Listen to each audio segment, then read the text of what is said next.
Welcome to Bass with Gav, session 5, strings and tuning. I have here this bass I got second hand recently, and I'm changing the strings, which are something called roundwound strings, for these, which are flatwound.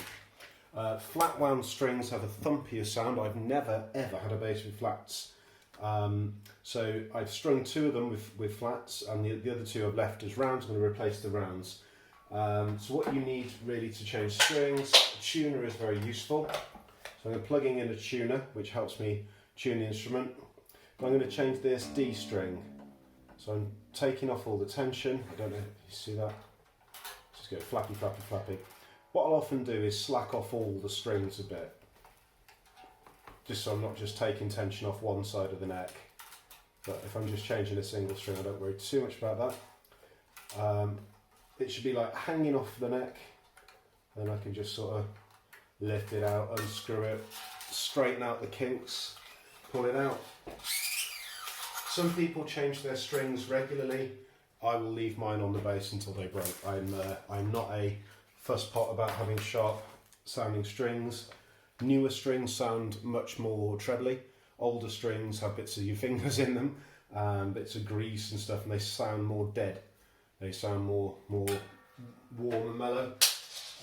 So different players prefer different freshness of strings. If you want that freshness without buying new strings, you can take them off, boil them in water. So what I do is I'm taking it just past the tuning peg, past the machine head, giving it a couple more inches, and then using some pliers, cutting off some excess.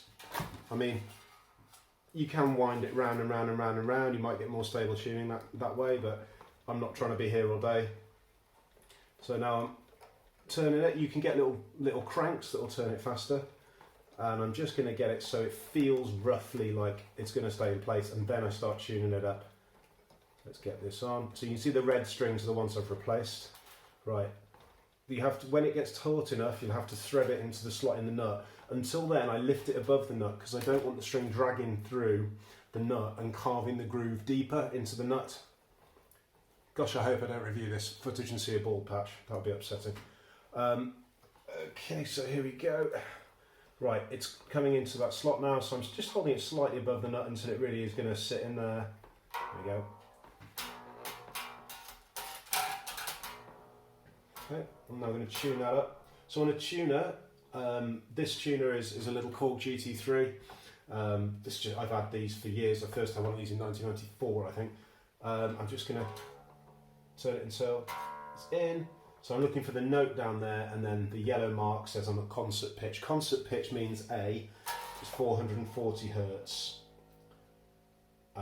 which hertz is the frequency of the waveform. I think it's waves per second or something like that. So the higher, like 450 is a higher frequency. Some people swear by tuning to 433, but most music is done at 440. Any music I make on synths is just tuned by ear to basically anything. But if you're going to play with other musicians, A440. So I'm tuning my E string, tuning my A string, so it's auto detecting which string I'm tuning. Apps on phones are usually good enough for this. You don't necessarily need a tuner. There we go. So I've got 3 in. Right, now what you want to do is absolutely lamp the string. So I'm bending it, I'm smashing it. No particular technique, just sort of giving it a good lamping. And you hear that's gone down in pitch, and you can see visually it's dropped in pitch because the string is stretching out. So what you've got to do is now tension the string. So new strings will drop out of tune. They will go flat because the string gradually tensions until it settles and it feels in the right place.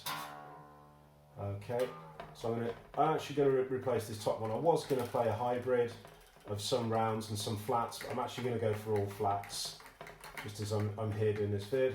I'm sweating because it's a thunderstorm weather. Hopefully you can't smell that on camera. Right, pulling this. The other modification I'm going to make to this bass, I have a little thumb rest that I'm going to be putting here so that I can pick here rather than have to pick back here, which feels unnatural to me. Having played front pickup for years, I've always, whenever I've had basses with more than one pickup, I've always preferred to pluck at the front pickup for tonal reasons as well as playing reasons. So you can keep your old strings, they're handy. They're really good for you know, spares and that. In this instance, I'm going to put all these aside and let's put the top string on, which is a G, so bass is strung E, A, D, G. This, by the way, is a really good example to get in the fretboard, clean and polish the frets. I'm not going to do that today because my fret cleaning kit hasn't arrived yet.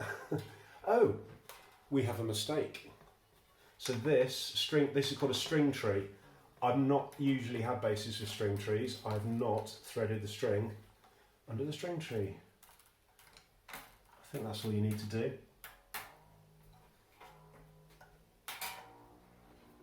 I don't really see the need for them, but okay. Okay, this top one I'm not even going to trim at all because I'm going to wrap it by hand, a couple of winds. There we go. And now again, I'm raising it above the nut and then I'm going to have to track it under that string tree.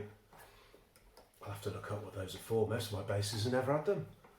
So my first bass was an Aria Pro, SBR 60, I think, something like that. And it had machine heads on either side. These are all on one side.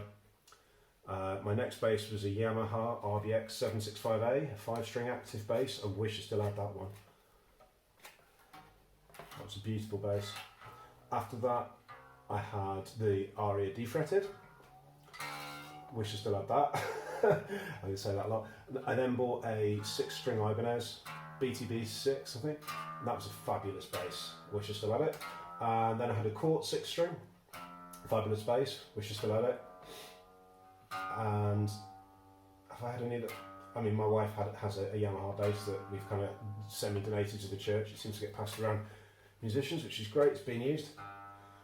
This bass, likewise, is intended to be used for teaching, or to be given to someone who needs a bass, like some youngster coming up in the church wants to learn to play. There we go. So there we go. It's tracking through the nut. It's tracking through the string saddle, string tree thing. I assume I've done that correctly. I don't really know what those things are for, but I assume it helps to tension the string. And then there we go. See that D's gone right down to B, so it's really untensioned a long way. There we go.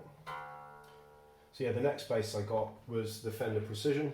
So I was going to ask a girl to marry me, and the relationship tanked. So I had some money put aside for an engagement ring. So straight down PMC Music in Bristol. And I've played that Fender ever since. And then I got the Steinberger Spirit. It's not really a Steinberger, but it's a Steinberger Cock gauge, like a headless 5-string. So those are the basses I have at the moment. I've also ordered the cheapest bass on Toning. 75 quid for a little short scale. Again, that will be for teaching or to give away to someone who needs an instrument. Just giving that a good old lamp in. This is the state of my fingers, that hurts. What I'm doing is I'm plucking it almost like a slap and pop.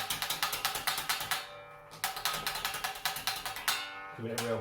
I tend to get at the 12th fret, bend the string back and forward. Right, let's see where that's sitting. I mean, that's held its pitch better than the others. There we go, a little flat. And they will keep dropping, and it's just going back and forth between the strings now. Giving them a big battering. Let's give it a bit of picking.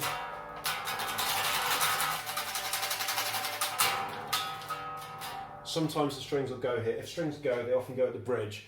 When I say go, they'll suddenly extend a little bit and the core of the string will still be there, but the winding will unwind.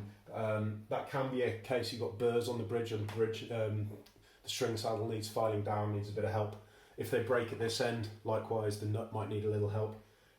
Sometimes they can break and fly across you. I've never had an injury from a bass, but I have heard of it. I mean, I've cut my fingers a few times on strings and ripped my cuticles off, but nothing serious. If you play with proper technique, you won't have too many injuries.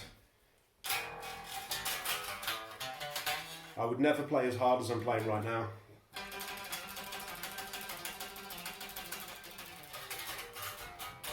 So just giving it a bit of a bee sting. And then the next thing I would do, once it's in tune, connect it to an amplifier.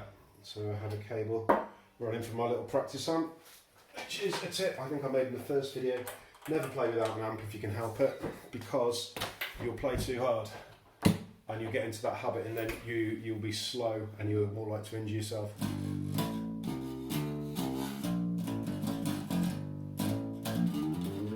I quite like the feel of flats, they feel wonderful.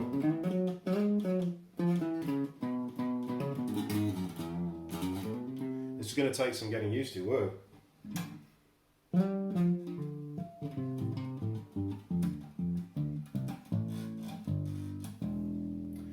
So yeah, I wouldn't trust this bass as far as I could throw it now for at least, a good hour of playing to let the strings bed in. So that's what I'm going to do now. I'm not going to bore you with that, but there we go. That's changing the strings, tuning the instrument to concert pitch, E, A, D, G. In musical theory terminology, going up a fourth every time. The tuning of the instrument is the same here, fret 5, as it is on the open string of the next string. You can hear that one's got a little flat.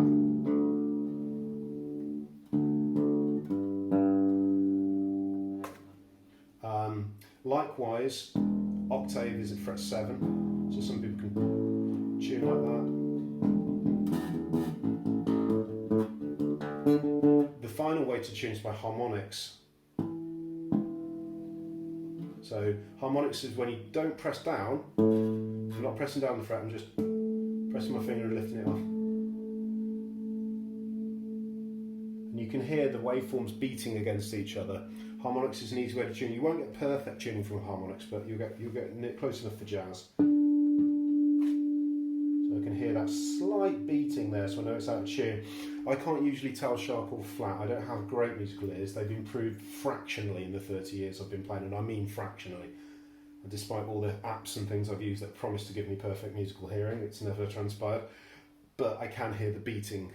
I spend a lot of time with synthesizers and know a lot about oscillators. So. Yeah, there we go. That's good enough for jazz. Another octave here is at the 12th fret.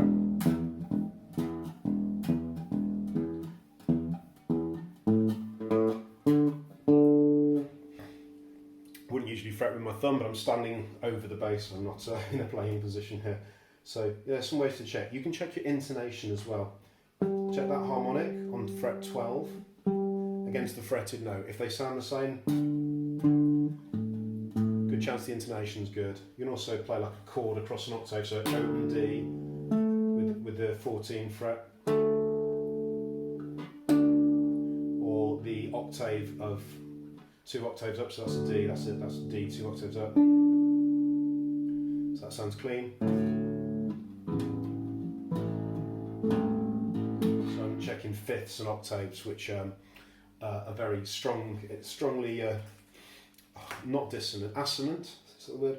Intervals, which means they just sound clean together. These string ends, get rid of them. Chuck them in a bin. They're a bit dangerous, but sharp, pointy. Keep them away from kids, pets. Don't put them on the floor. You'll walk on them and cut your foot. Guaranteed. Especially the ends where they've been trimmed. So yeah, checking your intonation. If your intonation's bad, that's out of scope of what I'm going through here. I've never been able to fix intonation. Well, I've never really tried for. It's just gone to a professional. But there's a little slot here, and that is where you can get an Allen key or a hex key, more properly, to adjust the bow of the neck.